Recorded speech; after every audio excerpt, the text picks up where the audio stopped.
अध्यात्म में साधक, साध्य तथा साधन क्या होते हैं, इसको विस्तार से समझाते हुए पूज्य स्वामी राम सुखदास जी कहते हैं, एक सत्ता मात्र के सिवाय और कुछ नहीं है। उस सत्ता में न मैं है, न तू है, न यह है और न ही वह है। संसार की सत्ता तो हमारी मानी हुई है, वास्तव में है नहीं। सत्ता मात्र है, वास्तव में है, और संसार नहीं है। नहीं नहीं ही है और है ही है। ना सतो विद्यते भावो, ना भावो विद्यते सतः।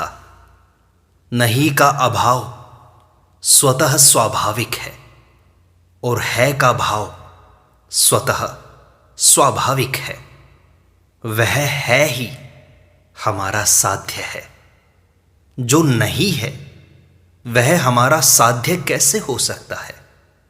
उस है का अनुभव करना नहीं है, वह तो अनुभव रूप है।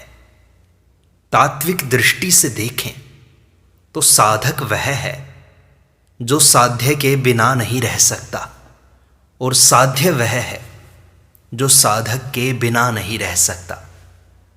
साधक साध्य से अलग नहीं हो सकता और साध्य साधक से अलग नहीं हो सकता, कारण कि साधक और साध्य की सत्ता एक ही है से अलग कोई हो सकता ही नहीं।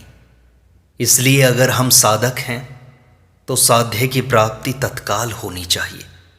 साधक वही है जो साध्य के बिना अन्य की सत्ता ही स्वीकार न करे। वह साध्य के सिवाय किसी का आश्रय न ले, ना ही पदार्थ का, ना ही क्रिया का। जो साध्य के बिना रहे वह साधक कैसा, और जो साधक के बिना रहे वह साध्य कैसा। जो मां के बिना रह सके वह बच्चा कैसा, और जो बच्चे के बिना रह सके वह मां कैसी। हमारा साध्य हमारे बिना नहीं रह सकता, रहने की ताकत ही नहीं, क्योंकि मूल में सत्ता एक ही है। जैसे समुद्र और लहर में एक ही जल तत्व की सत्ता है, ऐसे ही साधक और साध्य में एक ही सत्ता है। लहर रूप से केवल मान्यता है। जब तक लहर रूप शरीर से संबद्ध है तब तक साधक है। जड़ता से सर्वथा संबंध विच्छेद होने पर साधक नहीं रहता, केवल और केवल साध्य रहता है। अगर साधक साध्य के बिना रहता है तो समझना चाहिए कि वह साध्य के सिवाय अन्य भोग तथा संग्रह का भी साधक है। उसने अपने मन में दूसरे को भी सत्ता दी है। परमात्मा के सिवाय उसके मन में संसार के भोग की भी लालसा है। अगर परमात्मा, अगर साध्य साधक के बिना रहता है तो समझना चाहिए कि साध्य के सिवाय साधक का अन्य भी कोई साध्य है, अर्थात भोग तथा संग्रह भी साध्य है। हृदय में नाशवान का जितना महत्व है उतनी ही साधक पने में कमी है। साधक पने में जितनी कमी रहती है उतनी ही साध्य से दूरी रहती है। पूर्ण साधक होने पर साध्य की प्राप्ति हो जाती है। शरीर को मैं, मेरा तथा मेरे लिए मानने से ही साधक को साध्य की अप्राप्ति दिखाई देती है। साध्य के सिवाय अन्य की सत्ता स्वीकार न करना ही उसकी प्राप्ति का बढ़िया उपाय है। इसलिए साधक की दृष्टि केवल इस तरफ रहनी चाहिए कि संसार नहीं है। संसार का पहले भी अभाव था, बाद में भी अभाव हो जाएगा, और बीच में भी वह प्रतिक्षण अभाव में जा रहा है। संसार की स्थिति है ही नहीं। उत्पत्ति प्रलय की धारा ही स्थिति रूप से दिखाई देती है। साधक के लिए साध्य में विश्वास और प्रेम होना अत्यंत आवश्यक है। विश्वास और प्रेम उसी साध्य में होना चाहिए जो विवेक विरोधी न हो। मिलने और बिछुड़ने वाली वस्तु में विश्वास और प्रेम करना विवेक विरोधी है।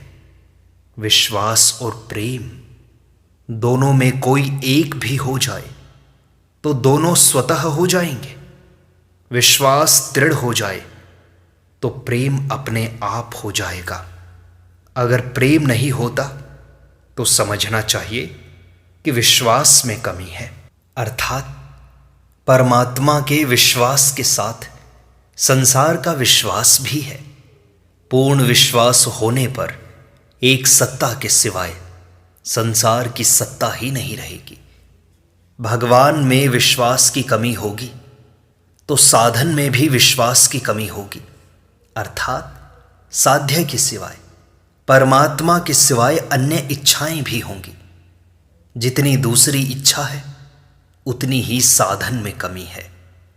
संपूर्ण इच्छाओं के मूल में एक परमात्मा की ही इच्छा है। उसी पर संपूर्ण इच्छाएं टिकी हैं। हमसे भूल यह होती है कि अपनी इस परमात्मा की स्वाभाविक इच्छा को हम शरीर की सहायता से पूरी करना चाहते हैं। वास्तव में परमात्मा की प्राप्ति में शरीर अथवा संसार की थोड़ी सी भी जरूरत नहीं है।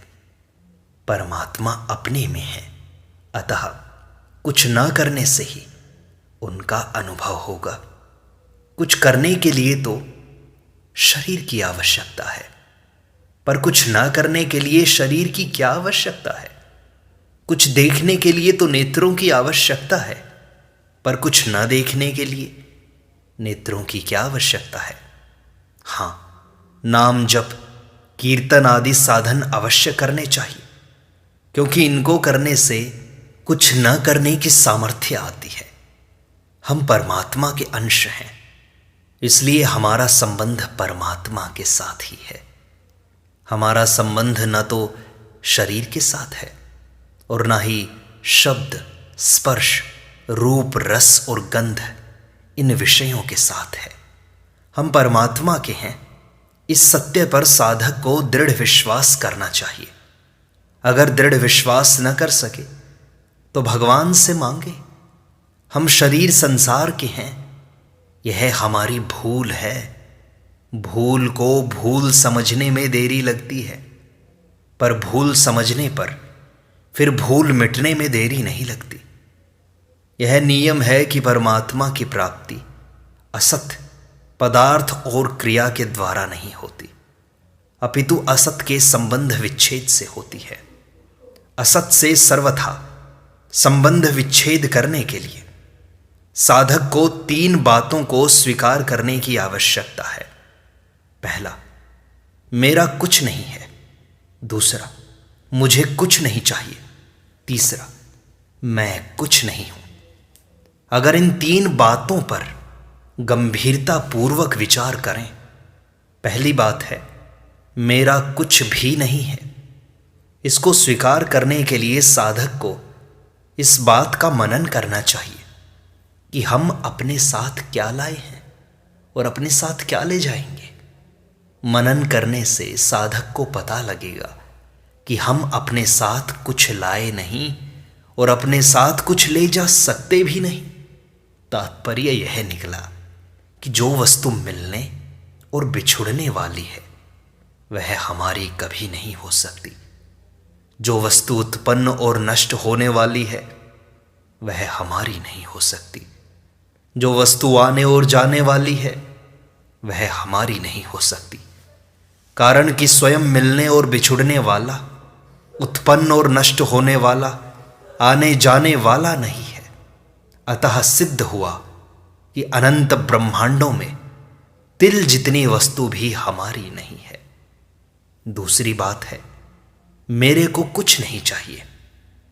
साधक को विचार करना चाहिए कि जब संसार में कोई वस्तु मेरी है ही नहीं तो फिर मेरे को क्या चाहिए। शरीर को अपना मानने से ही चाह पैदा होती है। कि हमें रोटी चाहिए, जल चाहिए, कपड़ा चाहिए, मकान चाहिए इत्यादि। साधक इस बात पर विचार करे कि शरीर से अलग होकर मुझे क्या चाहिए। तात्पर्य है कि जब साधक इस सत्य को स्वीकार कर लेता है कि मेरा कुछ भी नहीं है, तब वह इस सत्य को स्वीकार करने में समर्थ हो जाता है कि मेरे को कुछ नहीं चाहिए। तीसरी बात है, मैं कुछ नहीं हूं। शरीर और संसार को तो सब देखते हैं, पर मैं को किसी ने नहीं देखा है। शरीर की प्रतीति होती है और स्वयं का अनुभव होता है, पर मैं की न तो प्रतीति होती है और ना ही अनुभव होता है। मैं का भान होता है बस। जब साधक इस सत्य को स्वीकार कर लेता है कि मेरे को कुछ नहीं चाहिए, तब वह इस सत्य को स्वीकार करने में समर्थ हो जाता है कि मैं कुछ नहीं है। जिसमें संसार की ममता और परमात्मा की जिज्ञासा है, उसको मैं कह देते हैं, पर वास्तव में मैं कुछ नहीं है। सुषुप्ति में स्वयं तो रहता है, पर मैं नहीं रहता। सुषुप्ति में स्वयं के भाव का और मैं के अभाव का अनुभव सबको होता है। मेरा कुछ नहीं है और मुझे कुछ नहीं चाहिए। इन दो बातों की सिद्धि होते ही मैं सत्ता मात्र में अर्थात है में विलीन हो जाता है। तात्पर्य है कि चेतन अंश चेतन तत्व में और जड़ अंश जड़ में विलीन हो जाता है। फिर एक सत्ता मात्र के सिवाय कुछ भी नहीं रहता। प्रकृति का स्वरूप है पदार्थ और क्रिया। पदार्थ की उत्पत्ति और विनाश होता है, क्रिया का आरंभ और अंत होता है। शरीर आदि पदार्थों का आश्रय पराश्रय है और क्रिया का आश्रय परिश्रम है। परमात्मा प्राप्ति के लिए क्रिया और पदार्थों की बिल्कुल आवश्यकता नहीं है। संसार में तो करना मुख्य है, पर परमात्मा में न करना ही मुख्य है। शरीर और संसार की सहायता से परमात्मा की प्राप्ति नहीं होती। जो तत्व सब जगह परिपूर्ण है, उसकी प्राप्ति करने से कैसे हो जाएगी? करने से तो वह वापस दूर चला जाएगा। शरीर, इंद्रियां, मन, बुद्धि, योग्यता, बल आदि सब प्रकृति के हैं। इनका आश्रय लेना प्रकृति का आश्रय है। प्रकृति का आश्रय रखने पर परमात्मा की प्राप्ति कैसे होगी बताओ तो? शरीर प्रकृति का होने से हमारा नहीं है और हमारे लिए भी नहीं है। इसलिए शरीर के द्वारा जो कुछ भी किया जाए वह केवल संसार के लिए ही किया जाना चाहिए। शरीर से जप, ध्यान, पूजन, तीर्थ, व्रत आदि जो कुछ भी किया जाए वह इस भाव से किया जाए कि दूसरों का हित हो। अपने लिए कुछ भी करना भोग है, योग नहीं। तात्पर्य हुआ कि शरीर संसार का अंश है, इसलिए शरीर से होने वाली प्रत्येक क्रिया संसार के लिए ही है, हमारे लिए नहीं। हमारे लिए केवल परमात्मा है, क्योंकि हम उन्हीं के अंश हैं। अतः पराश्रय और परिश्रम भोग है। जो पर आश्रय को छोड़कर भगवद आश्रय को अपनाता है और परिश्रम को छोड़कर विश्राम को अपनाता है, वह योगी होता है। परंतु जो पर आश्रय और परिश्रम को अपनाता है वह भोगी होता है। पर आश्रय और परिश्रम में सभी पराधीन हैं, पर भगवद आश्रय और विश्राम में सब के सब स्वतंत्र हैं। पराश्रय और परिश्रम तो संसार के लिए हैं, पर भगवद आश्रय और विश्राम अपने लिए हैं। साधक को अपने में जितनी कमी दिखाई देती है उतना ही पराश्रय और परिश्रम है। भगवद आश्रय और विश्राम के आते ही मानव जीवन पूर्ण हो जाता है। कारण कि एक भगवान के सिवाय और कोई ऐसा नहीं है जो सदा हमारे साथ रहे, कभी हमसे बिछुड़े नहीं। संसार की प्राप्ति के लिए क्रिया है और परमात्मा की प्राप्ति के लिए विश्राम है। क्रिया से शक्ति का ह्रास होता है और अक्रियता से अर्थात विश्राम से शक्ति का संचय होता है। इतना ही नहीं, संपूर्ण शक्तियां अक्रिय तत्व से ही प्रकट होती हैं। मनुष्य दिन भर परिश्रम करके रात को सोता है तो निद्रा से उसकी थकावट मिट जाती है और पुनः कार्य करने की शक्ति प्राप्त हो जाती है। परंतु निद्रा का सुख तामस होता है। अपने लिए विश्राम करना अर्थात कुछ न करना भोग है, पर परमात्मा के लिए विश्राम करना साधन है, क्योंकि परमात्मा परम विश्राम स्वरूप है। अतः विश्राम अपने लिए न होकर परमात्मा के लिए होना चाहिए। नित्य परमात्म सत्ता में निरंतर स्थित रहना ही परमात्मा के लिए विश्राम है। परमात्मा के लिए होने वाला विश्राम तामस नहीं होता, अपितु सात्विक होकर गुणातीत हो जाता है। इसलिए साधक के लिए सबसे मूल्यवान वस्तुएं दो ही हैं, भगवद आश्रय और विश्राम। भगवद आश्रय और विश्राम से पारमार्थिक इच्छा पूर्ति हो जाती है और सांसारिक इच्छाएं मिट जाती हैं। अगर साधक का भगवान पर विश्वास न हो अपितु अपने पर विश्वास हो तो वह स्व आश्रय को अपना सकता है। अगर साधक का न तो भगवान पर विश्वास हो न ही अपने ऊपर विश्वास हो तो वह धर्म का अर्थात कर्तव्य का आश्रय अपना सकता है। मैं भगवान का हूं, भगवान मेरे हैं, यह भगवान का आश्रय है। मेरा कुछ नहीं है, मुझे कुछ नहीं चाहिए, यह स्व का आश्रय है। पदार्थ और क्रिया केवल दूसरों के हित के लिए है, यह धर्म का आश्रय है। भगवान का आश्रय भक्ति योग, स्व का आश्रय ज्ञान योग, धर्म का आश्रय कर्म योग है। यद्यपि तीनों ही योग मार्गों से पदार्थ और क्रिया रूप प्रकृति का आश्रय छूट जाता है और सत्ता मात्र में अपनी स्वतः सिद्ध स्थिति का अनुभव हो जाता है, तथापि इन तीनों में भगवान का आश्रय सर्वश्रेष्ठ है, क्योंकि मूल में हम भगवान के ही तो अंश हैं। भगवद आश्रय से मुक्ति के साथ साथ भक्ति की भी प्राप्ति हो जाती है, जो कि हमारे इस मानव जीवन का परम लक्ष्य है। एक है सत्ता मात्र के सिवाय और कुछ नहीं है, ऐसा जानने से मुक्ति हो जाती है और वह है परमात्मा अपना है, ऐसा मानने से भक्ति हो जाती है।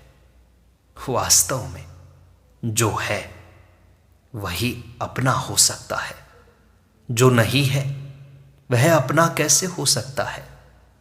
परमात्मा ही अपने हो सकते हैं, पर हम तो संसार को अपना मानते हैं। इसलिए अपने विवेक का प्रयोग करके संसार को अपना न माने, क्योंकि संसार हमेशा नहीं रहता, पर परमात्मा हमेशा रहते हैं। अगर साधक असत की सत्ता ही स्वीकार न करे और अपना कोई आग्रह न रखे तो भक्ति अपने आप होती है। आशा करते हैं कि आपको साध्य, साधन और साधक का भाव समझ में आया होगा। सत्संग के इस भाग को यहीं विराम देते हैं, शेष अगले अंक में।